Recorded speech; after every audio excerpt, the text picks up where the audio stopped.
So I've been getting a few questions, like common questions about moving to Lexington or buying a house in Lexington. And so I figured I would just come on here and talk about a few of those common questions that I've been getting.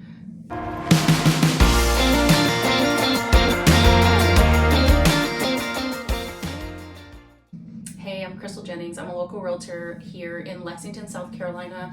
I come on here once a week-ish to talk all things about Lexington, South Carolina, things to do here, tips on buying and selling here, and just pretty much anything that would have to do with Lexington, South Carolina, and moving here.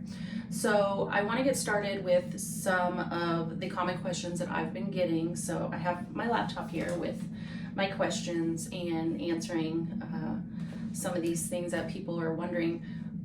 What do I do when I move to Lexington? And so first question, is it a bidding war? So I think a lot of people, especially from moving to northeast area, you'll notice that the house prices here are a lot less. They're a lot more affordable. So it seems like, you know, when you see a gorgeous house come up on the market for $350, you would think that there would be so many people bidding on this house, but in all actuality, I wouldn't say there's a bidding war, but it is a very competitive market here still.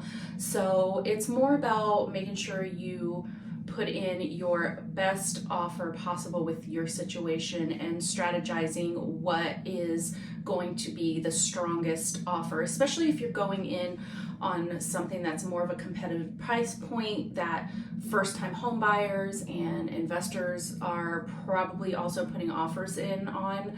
So that would probably be like under the $250 mark. You know, if it's a house that just seems like a really great deal under $250, you probably might get a couple offers on it. So it's just most importantly just putting in your best offer possible and just strategizing what is going to get you this house in your situation.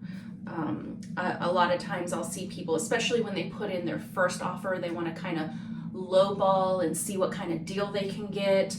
I don't know if we're quite there yet.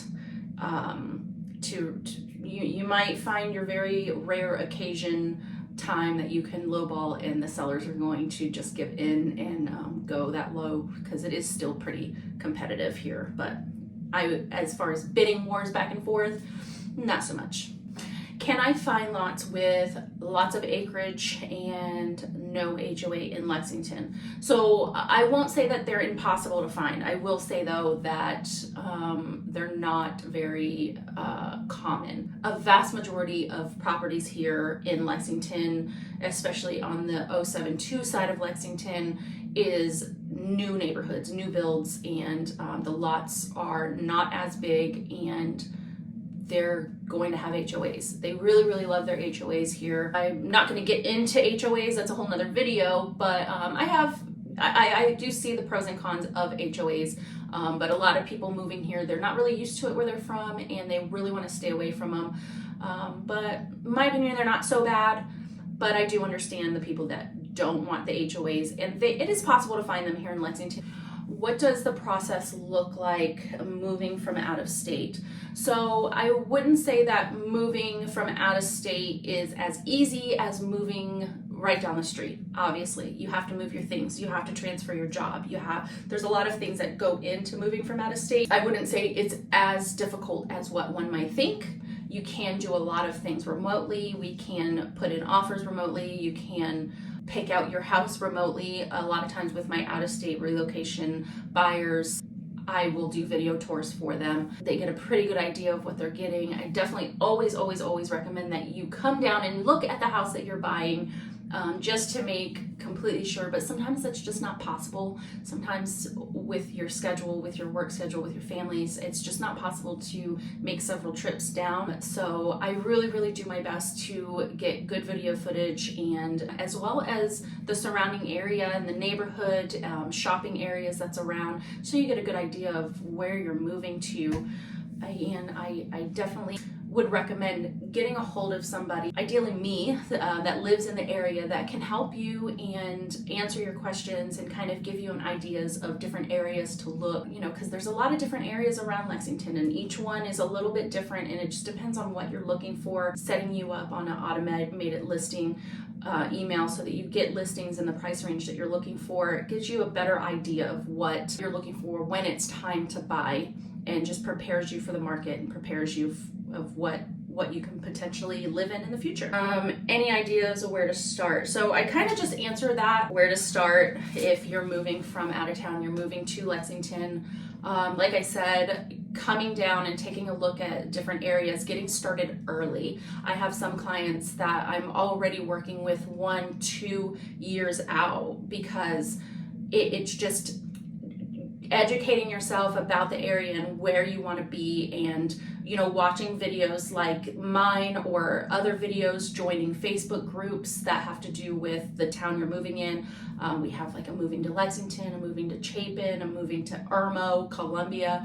Joining those groups and asking questions in those groups, watching videos about local eateries and stuff. It just really gives you a good idea of what we have to offer, weigh pros and cons. It's really helpful when you're moving out of state, coming to an area like I did 9 years ago, not knowing anything. And unfortunately for me, 9 years ago, we didn't really have all that. We didn't have all these Facebook groups and YouTube videos, or maybe we did, I don't know. I didn't see them. I moved completely blind and I got so lucky because I just absolutely love it here. But that's me. Those are my preferences. Lexington just turned out to have everything that I'm looking for in a community.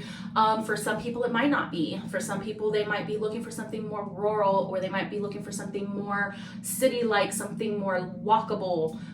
So definitely that is my advice, is start early, start researching early, get yourself familiar with the market months, even years before making the trip down here. It's never too early to send me a message. You can call or text me and ask questions. Hey, I don't plan on moving there for another 3 years, but here's what my family's looking for. What do you recommend? I would love to help you. So anyway, that is what I have. So like I said, my information is in the description, or you can drop a comment. You can text me, whichever way, if you're thinking of moving to the area or you just have questions. I'm here for you. Anyway, that's all I have for you today. Don't forget to subscribe to my channel so that every time I come on with a video about moving to the area or something about Lexington, you'll be notified. You can start getting prepared for your move now. All right, so see you next time. Bye.